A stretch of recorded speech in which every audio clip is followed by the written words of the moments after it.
Jay-Z, born Sean Corey Carter, is widely regarded as one of the most successful and influential figures in hip-hop history. However, his rise to the top wasn't handed to him. Instead, it was a culmination of years of struggle, hustle, and determination, beginning in the mid-1990s when Jay-Z was just another unsigned rapper trying to break into the industry. In 1995, the music industry had its doors firmly shut to Jay-Z.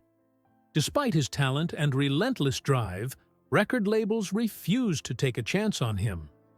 At this point, Jay-Z was selling his CDs out of his trunk, trying to build a name for himself through word-of-mouth and grassroots efforts.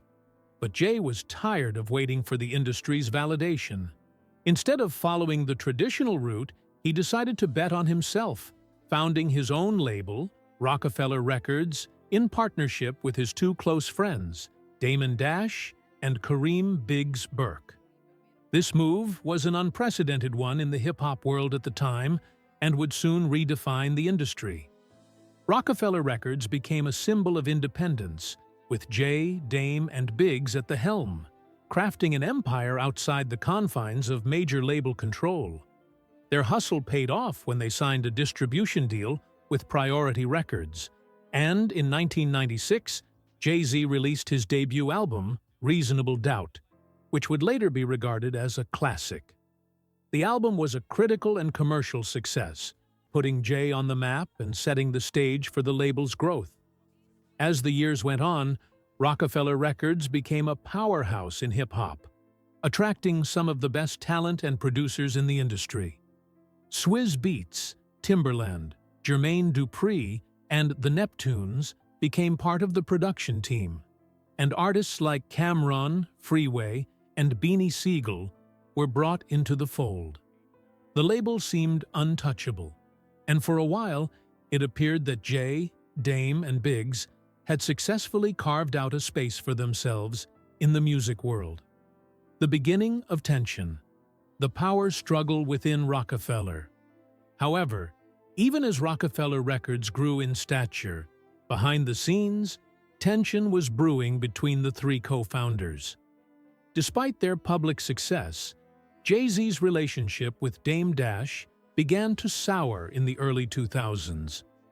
What started as a partnership based on shared dreams of building an independent hip-hop empire slowly transformed into a rivalry that would eventually lead to the breakup of the once strong collective.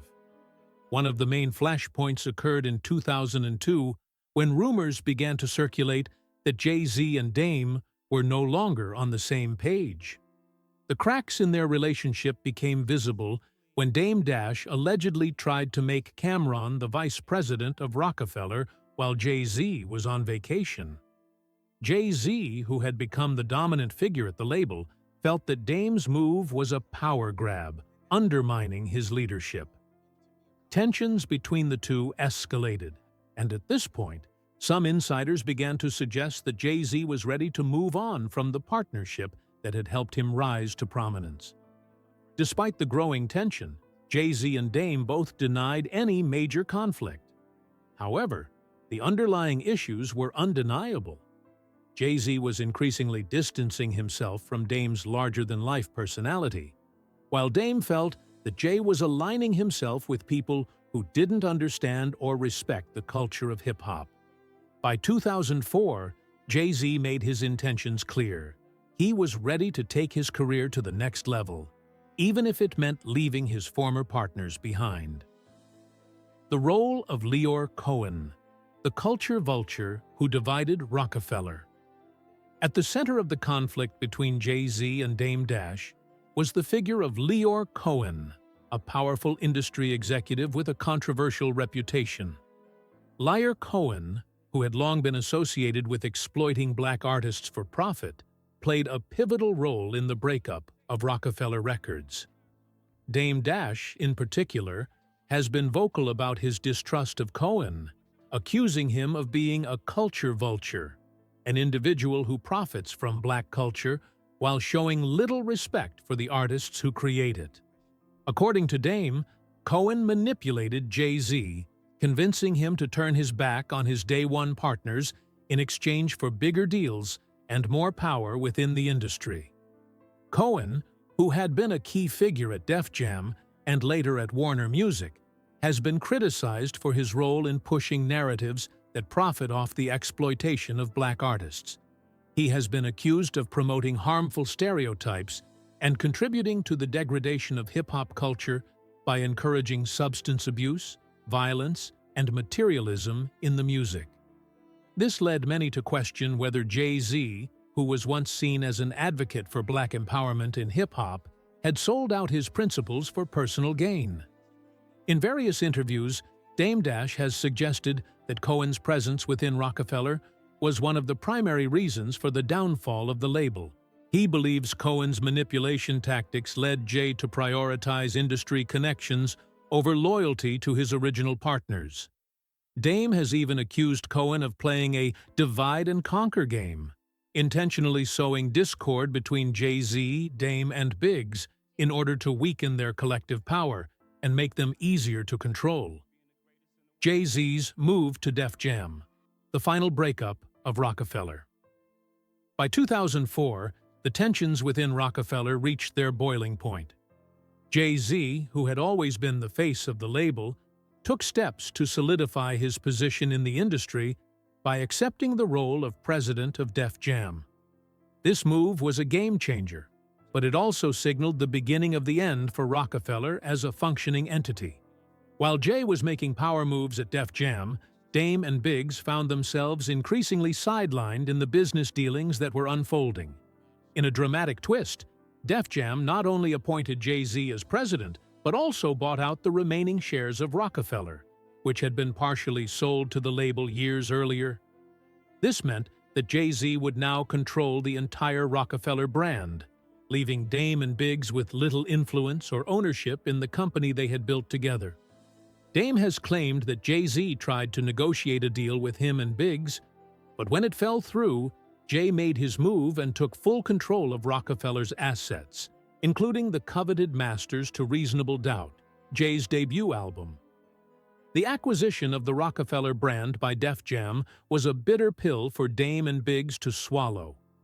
Not only had Jay-Z effectively cut them out of the picture, but he had done so in a way that many perceived as underhanded. For Dame, the situation felt like a betrayal, not just on a personal level, but on a cultural one. He felt that Jay had sold out the values they had once shared, especially as Jay was now working with industry moguls like Cohen, who Dame viewed as enemies of black ownership in hip-hop. The fallout: betrayal, accusations, and new beginnings. The fallout from the breakup of Rockefeller was dramatic. Artists associated with the label were forced to choose sides, and many of them, including Cameron, made it clear that they weren't going to side with Jay-Z. Cameron's public criticism of Jay, including accusations that Jay blocked his rise within Rockefeller, and that Jay had stolen his ideas, only fueled the narrative of betrayal. In 2005, the tension came to a head when Cameron was shot during a botched carjacking. In the aftermath, Cam released a track that claimed he saw the gunman throw up Jay-Z's iconic diamond hand sign before the shots were fired. This was seen by many as a metaphorical and literal shot fired at Jay-Z, accusing him of orchestrating the downfall of Rockefeller in his quest for industry power. Biggs, on the other hand, took a quieter approach. He didn't engage in public feuds or name-calling, but was reportedly just as hurt by Jay-Z's actions. Biggs felt that Jay had betrayed the spirit of loyalty and brotherhood that had once defined their partnership.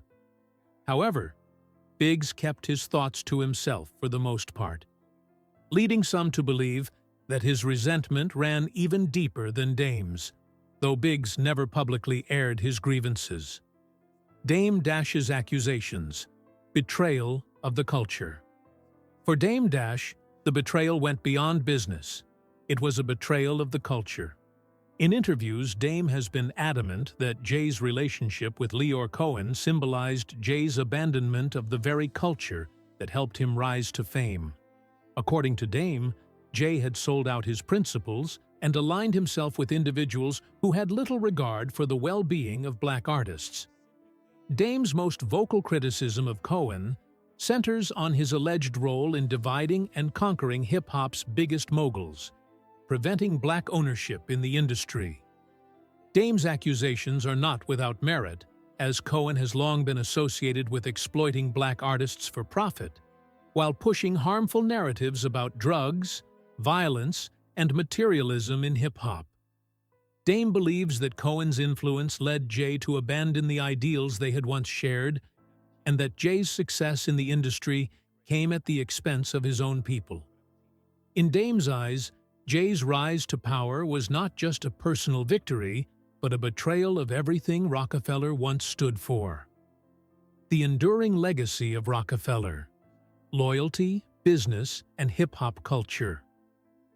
As Jay-Z moves further into the world of business, fashion, and philanthropy, the legacy of Rockefeller Records remains a topic of heated debate. For many fans, the story of Rockefeller is one of the greatest success stories in hip-hop, a testament to what can be achieved through hard work, vision, and independence. However, for Dame Dash and Biggs, the story of Rockefeller is one of betrayal and lost opportunities, a cautionary tale about the dangers of trusting the wrong people in the cutthroat world of the music business. The accusations against Jay-Z, Leor Cohen, and the breakup of Rockefeller continue to spark debate among hip-hop fans and industry insiders alike. Did Jay betray his friends and the culture in his quest for greater success? Or was he simply making calculated moves to secure his position at the top? And what role did Leor Cohen play in this narrative? One thing is clear: the story of Rockefeller is far from over. It continues to shape the way we understand loyalty, business, and power in the hip-hop industry. Whether Jay-Z's actions were a betrayal or simply smart business moves, the legacy of Rockefeller remains a defining chapter in the history of hip-hop, one that continues to influence the culture today. The rise of Rockefeller Records. In the mid-1990s, hip-hop was in a transformative stage, with a growing influence over pop culture, but still facing barriers from mainstream record labels. This period marked the emergence of Rockefeller Records, a groundbreaking independent label founded by Jay-Z, Dame Dash, and Kareem Burke. Jay-Z's debut album, Reasonable Doubt, 1996, was the first milestone of the label, not just for its musical impact, but also for demonstrating the power of self-reliance and independence in an industry dominated by major corporations. The trio's vision was clear. They wanted to create a platform for artists who could retain control over their music and business decisions. In an era where hip-hop artists were often exploited, Jay-Z and his partners believed that ownership was crucial for success and longevity. The label became a beacon for a new era of artists who could leverage their talent without compromising their artistic integrity. This model of independence allowed them to challenge the traditional top-down hierarchies of the music business, setting the stage for future entrepreneurs in the genre. Throughout its early years, Rockefeller was celebrated for its collaborative spirit, working with some of the most talented producers of the time, including DJ Premier, Swizz Beatz, and Timbaland. Their roster expanded to include stars like Beanie Sigel, Cam'ron, and Kanye West. However, while the label was growing and making history, tensions began to brew behind the scenes as the founders' ambitions and personalities clashed. The tension between Jay-Z and Dame Dash. The rise of Rockefeller Records wasn't without its struggles, particularly when it came to the relationship between Jay-Z and Dame Dash. Though they started as business partners and shared a strong friendship, their differing visions for the future of the label created deep rifts in the years that followed. Dame Dash was known for his brash, in-your-face attitude and aggressive approach to business, while Jay-Z's strategy was more measured and focused on growth through connections with influential industry players. Dame's unapologetic self-promotion and raw energy helped to give Rockefeller its early identity. But as the label grew and Jay-Z's stature in the industry continued to rise, the two men began to diverge in their approaches. The tension came to a head when Jay-Z, who had previously been the face of the label, began to expand his business ventures, ultimately becoming the president of Def Jam Records. His decision to take on a larger role at Def Jam and restructure the ownership of Rockefeller was seen by Dame Dash as a betrayal. Dame had always preached that Rockefeller was family and that their success was rooted in their bond. But Jay's business acumen and desire for control led him to make decisions that Dame viewed as self-serving. In hindsight, many argue that Jay-Z was simply playing the game on a bigger scale. But at the time, it felt like a personal betrayal to Dame, who took Jay's moves as a sign that he had outgrown their partnership. The role of Leor Cohen in the Rockefeller split. Leor Cohen's name looms large in the narrative surrounding the breakup of Rockefeller Records. As the CEO of Def Jam at the time, Cohen was an influential figure in Jay-Z's career, often seen as both a mentor and a powerful industry executive who could help propel Jay into new opportunities. However, this relationship also became a point of contention for Dame Dash, who saw Cohen as a symbol of everything that was wrong with the music industry, exploiting black talent for profit while offering little in return. Cohen's influence over Jay-Z was seen by many as a key factor in the eventual split of Rockefeller. Dame believed that Cohen used his position to manipulate Jay, convincing him to distance himself from the label's roots and from his longtime collaborators. Cohen, who was already known in the industry for his tough business dealings and strategic positioning, had long been accused of profiting off the work of black artists without regard for their cultural contributions. To Dame, Cohen represented a larger system that sought to control hip-hop for financial gain, at the expense of its creators. In the eyes of Dame Dash, Jay's willingness to partner with Cohen was a sign that Jay had chosen business alliances over loyalty to those who had helped him build his empire. While Jay often downplayed his relationship with Cohen, it's clear that the executive played a significant role in Jay's rise to global prominence, and in the breakdown of his relationships with those who had been with him from the start. The breakup of Rockefeller, Jay-Z's takeover. By the early 2000s, the tensions between Jay-Z, Dame Dash, and Kareem Burke were too much to overcome. The business side of Rockefeller was falling apart, and the trio was no longer on the same page.